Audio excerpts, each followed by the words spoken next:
welcome. You have tuned into World Business Report here on News 9 Live, where we get you all the latest in the world of business, economy, finance, entertainment, technology, and more from all across the world.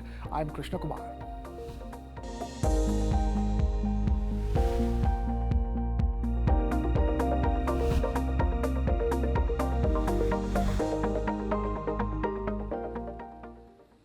In a unified stance, G7 leaders, joined by US President Joe Biden, condemned Iran's recent attack on Israel. The US signaled its intention to refrain from participating in any potential counteroffensive by Israel, urging restraint as Israel considers its response. Israel's Prime Minister Benjamin Netanyahu reconvened his war cabinet amidst all the escalating tensions. Meanwhile, Iran has warned of a larger response if Israel retaliates. Despite minimal damage, regional tensions are certainly on the rise as global powers are calling for de-escalation in this volatile situation.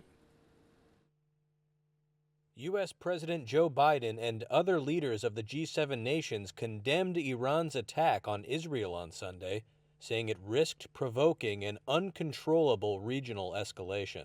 A White House official said Biden warned Israeli Prime Minister Benjamin Netanyahu that the U.S. will not take part in a counteroffensive against Iran if Israel decides to retaliate after Iran launched an overnight barrage of missiles and drones on Israeli territory. Meanwhile, Netanyahu reconvened a war cabinet meeting in Tel Aviv to discuss a response to the drone and missile attack. War Cabinet Minister Benny Gantz warned that Israel would, quote, exact the price from Iran in a fashion and timing that is right for us. Iran's armed forces chief said the operation was considered successful and, quote, deemed the matter concluded. But Iran warned Israel and the U.S. that a retaliation to its overnight attack would elicit a far bigger response. The Israeli army released footage on Sunday that it said showed its fighter jets intercepting unmanned aerial vehicles and cruise missiles launched from Iran. The more than 300 missiles and drones, mostly launched from inside Iran, caused only modest damage in Israel, as most were shot down with the help of the U.S., the U.K., and Jordan. An Air Force base in southern Israel was hit but continued to operate as normal, and a 7-year-old child was seriously hurt by shrapnel. There were no other reports of injuries or serious damage. Despite the minimal damage, Barbara Slavin, a distinguished Middle East fellow at the Stimson Center, called the attack on Israel a paradigm shift. The shadow war between Israel and Iran is now out in the open. But given that, Iran did it in a very calibrated way, sending these slow drones, hours and hours flying from Iran to Israel, giving plenty of time for the Israelis and the United States and others to prepare. I mean, even the Jordanians shot down a bunch of these drones as they went over Jordanian airspace. Thank God no one was killed. It doesn't appear that there was very much damage. So it was kind of performative, but it was nevertheless a paradigm shift because it was a direct Iranian retaliation on Israel for Israeli attacks on Iranians. Iran's attack was over a suspected Israeli strike on its consulate in Syria that killed top military commanders. It also followed months of clashes between Israel and Iran's regional allies, triggered by the war in Gaza. The threat of open warfare erupting between Iran and Israel and dragging the United States into it has put the region on edge. It also triggered calls for restraint to avoid further escalation from global powers including Russia, China, France, and Germany, as well as Arab nations Egypt, Qatar, and the United Arab Emirates. Turkey also warned Iran it did not want further tension in the region. At a United Nations Security Council meeting, Secretary General Antonio Guterres condemned Iran's attack on Israel, emphasizing the UN Charter's prohibition on the use of force against any state's territorial integrity or political independence. Iran's unprecedented direct assault with explosive-laden drones and missiles heightened tensions, prompting calls for immediate de-escalation to prevent a catastrophic regional conflict. Listen in. The Middle East is on the brink. The people of the region are confronting a real danger of a devastating, full-scale conflict. Now is the time to defuse and de-escalate. Now is the time for maximum restraint. I remind all member states that the Charter of the United Nations prohibits the use of force against the territorial integrity or political independence of any state, or in any other manner inconsistent with the purposes of the United Nations. Furthermore, the principle of inviolability of diplomatic and consular premises and personnel must be respected in all cases, in accordance with international law, as I stated when condemning the 1 April attack on the Iranian consulate in Damascus. Acts of reprisal involving the use of force are barred under international law. Shifting focus away from all the tensions in West Asia to former US President Donald Trump, who heads to court, marking a historic moment as the first US ex-president to face criminal prosecution. The scandal unfolds as Trump, eyeing a return to the White House, is accused of falsifying business records to conceal an alleged affair with adult film actress Stormy Daniels during his 2016 presidential campaign.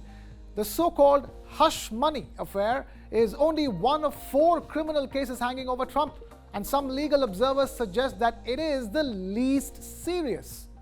With 4 criminal cases looming over him, legal experts view this trial as potentially pivotal. Trump's vow to testify adds to the drama as the trial begins with jury selection amidst heightened scrutiny. When billionaire Elon Musk arrives in India this month to unveil his electric vehicle investment plans, he will receive the red carpet treatment. But there are red flags to consider as well. Pressured by competition in China and facing industry disruptions, India is seeing Musk's entry as vital for its own EV push. The new electric vehicle policy of India, with reduced import duties for manufacturers promising investment, aims at welcoming Tesla. However, challenges loom, including concerns over importing luxury EVs and the need for market testing. As the Indian Ministry of Commerce outlines, the policy aims to attract global investments, promote technology transfer, and reduce pollution. Now, amidst global EV market shifts, Tesla faces production challenges mirrored by other industry giants like GM and Ford. Keeping it with Elon Musk, whose ownership of the social media platform X, formerly known as Twitter, has brought about major changes, including the recent decision to disallow users from hiding their blue check marks. This alteration in policy extends to both non-paid and paid premium subscribers, with the X app already notifying users of this default setting adjustment. Now, earlier this month, X introduced blue check marks to accounts deemed quote-unquote influential, defined as those with at least 2,500 followers who have subscribed to a premium membership. Additionally, accounts boasting over 5,000 followers were granted a complimentary Premium Plus membership as well.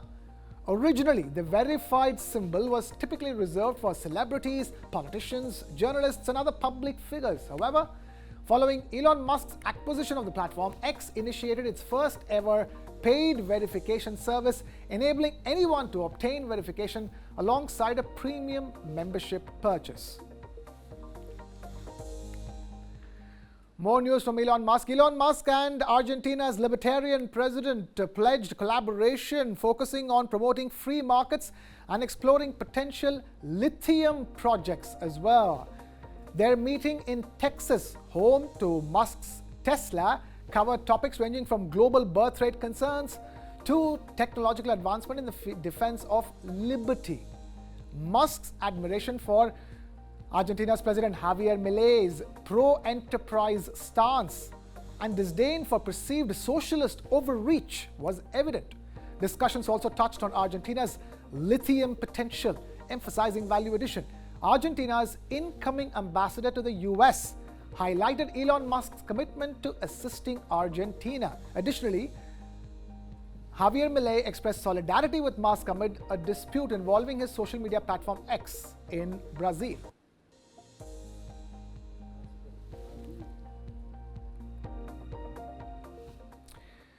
Now, OpenAI is intensifying efforts to market ChatGPT to large corporations, as revealed exclusively by Reuters. OpenAI CEO Sam Altman has held private presentations for hundreds of Fortune 500 executives pitching a corporate version of the generative AI tool, according to reports in news media. These gatherings, undisclosed up until now, occurred in the US and the UK this month. This Reuters report tells you all about them.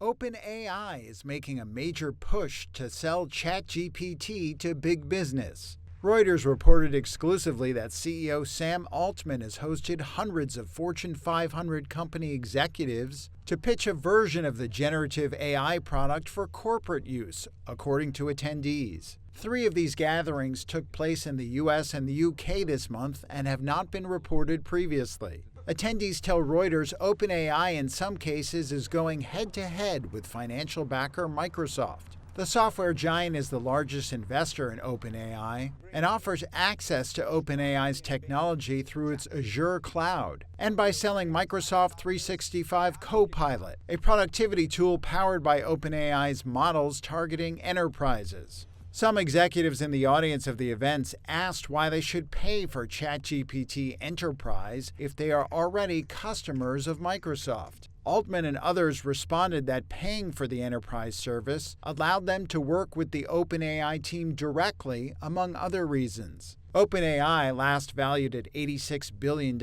in a secondary sale, has been trying to diversify its revenue stream since its chatbot ChatGPT quickly gained popularity in late 2022. Sources have said it's on track to achieve the $1 billion revenue target it projected for 2024.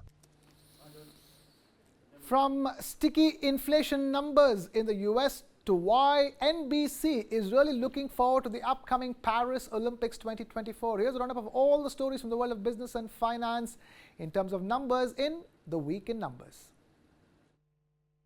From stubbornly sticky inflation in the US to why NBC is really looking forward to the Olympics, this is the Week in Numbers. 3.5% was the annual rate of inflation in the US in March, higher than expected for a third straight month. The number immediately made traders dial back bets on interest rate cuts. Rob Hayworth is Senior Investment Strategist at U.S. Bank Wealth Management. We still have short housing inventories, and as we heard in the jobs report, we still don't have enough people hired yet. Those are the things really keeping inflation higher.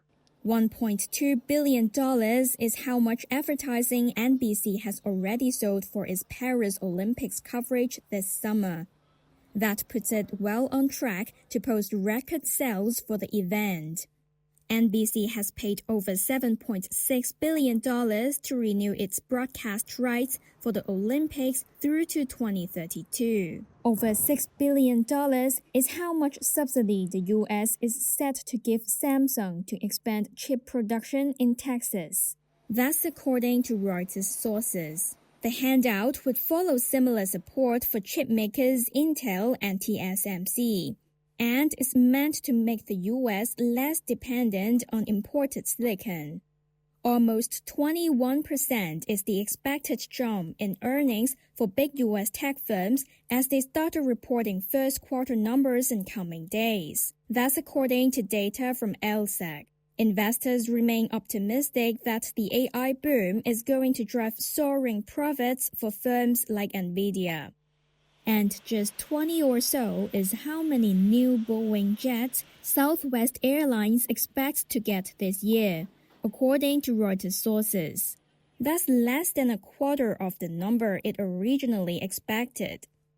The drop comes amid production turmoil at Boeing after January's mid-air blowout on one of its planes, which has prompted new scrutiny by watchdogs. From a deluge of data from the world's second largest economy to finance ministers across the world descending on Washington, D.C. for the annual spring meeting of the International Monetary Fund or IMF and World Bank. Here's a roundup of all the stories that you can look out for in the week ahead. From ditched Fed rate cut bets to the spring meeting of the IMF and World Bank, these are the business and finance stories to look out for in the week ahead. Markets hastily ditched bets for a mid-year Fed rate cut. September is now seen as the likely start date for easing, as sticky inflation underlies a strong economy. That puts the U.S. consumer into sharper focus with retail sales data due on April 15th. Earnings results could also shed light on consumer spending, with Bank of America, American Express, and Discover Financial Services, among others, reporting. Investors will get a first look at how growth in the world's second-largest economy is shaping up in a week filled with Chinese data. First quarter gross domestic product numbers are due on Tuesday, alongside data on house prices and retail sales. Expectations are for the economy to have grown 4.6% on an annual basis, a rocky start for Beijing in meeting its 2024 growth target of around 5%. India, the world's largest democracy by population, starts voting on April 19th in national elections. It will be held in 7 phases, and results are expected from June 4th. Incumbent Prime Minister Narendra Modi seeks a rare third consecutive term and is expected to win easily. Since Modi's BJP-led National Democratic Alliance won key state elections in December, markets have rallied on hopes of policy continuity at the national level. Finance ministers and central bank governors across the world descend on Washington, D.C. on Monday for the annual spring meeting of the IMF and World Bank. A raft of reports on the economic outlook and financial stability will be released, while G20 and G7 policymakers also get together. There is no shortage of topics to chew over. Shifting focus to Wall Street, where stocks in the U.S. sold off after major U.S. banks' results failed to impress, and capping a week marked by market-moving inflation data, evolving expectations for the U.S. Federal Reserve's policy on interest rate cuts, and looming geopolitical tensions. This Reuters report gets you the lowdown on all the action on Wall Street. Wall Street's main indexes plummeted on Friday, capping a week marked by hotter-than-expected inflation and jobs data that forced investors to reset expectations for the timing of interest rate cuts. The Dow dropped 1.25%, the S&P 500 shed nearly 1.5%, and the Nasdaq tumbled 1.6%. Earnings season kicked off Friday with results from big banks that failed to impress. Shares of J.P. Morgan Chase tumbled 6.5% after its net interest income forecast fell short of expectations. Net interest income is the difference between what a bank earns and what it pays out, explains Robert Conzo, CEO of the Wealth Alliance. So for many reasons, and you could get, bank by bank by bank is different how they're managing their loan portfolios versus what products they have that's generating interest income. But the net effect for at least JP Morgan as well as Wells is that the net of those two amounts will not be what at least the street expected it to be. Now, that doesn't mean that it's not good. It just means it's less than what the street expected, and they're getting beat up as a result of that. In other company news, Advanced Micro Devices and Intel fell more than 4% and 5% respectively, following a report that China's largest telecom firm is looking to phase out foreign chips by 2027. Economic data this week suggested that inflation could be stickier than previously thought, prompting investors to push back their expectations about the timing of the Federal Reserve's rate cuts this year. And heightened geopolitical tensions likely exacerbated Wall Street's sell-off as Iran threatened to take revenge on Israel for the April 1st airstrike on its embassy in Damascus.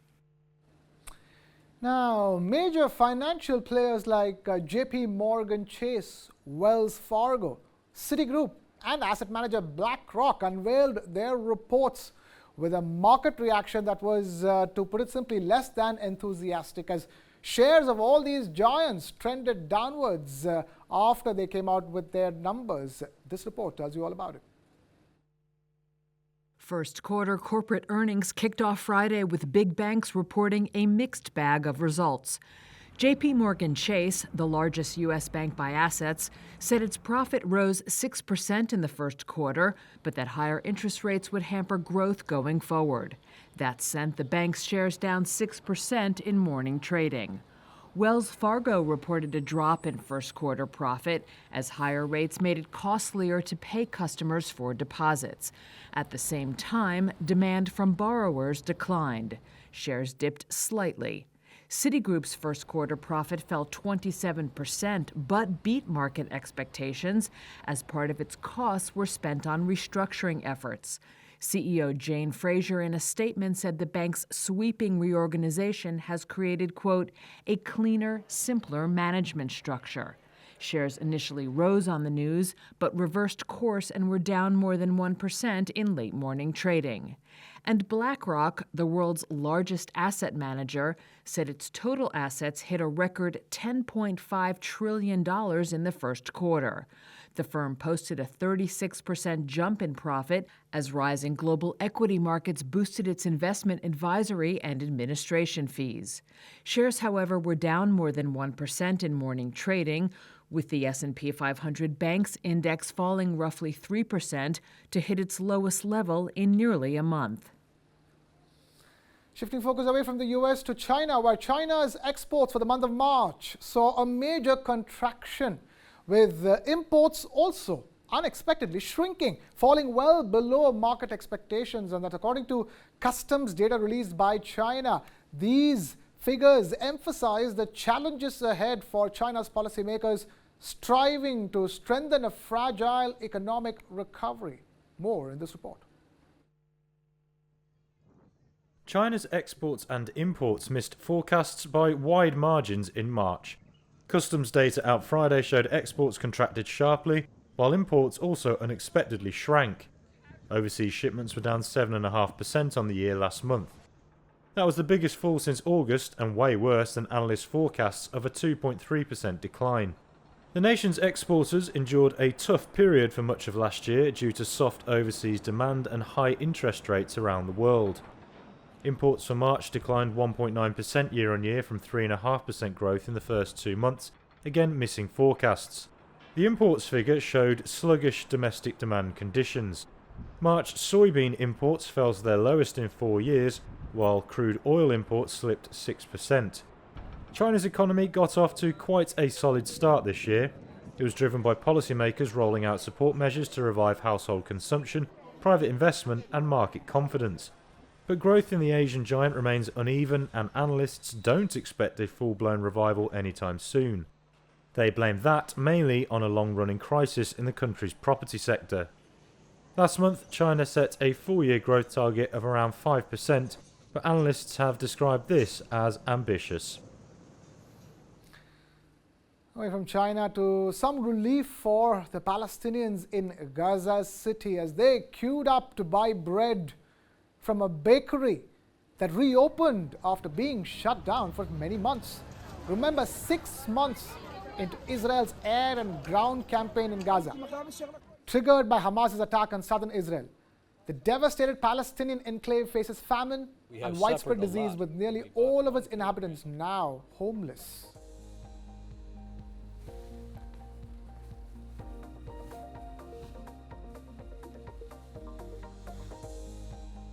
And with that, it's a wrap here on this edition of World Business Report. Thank you so much for watching.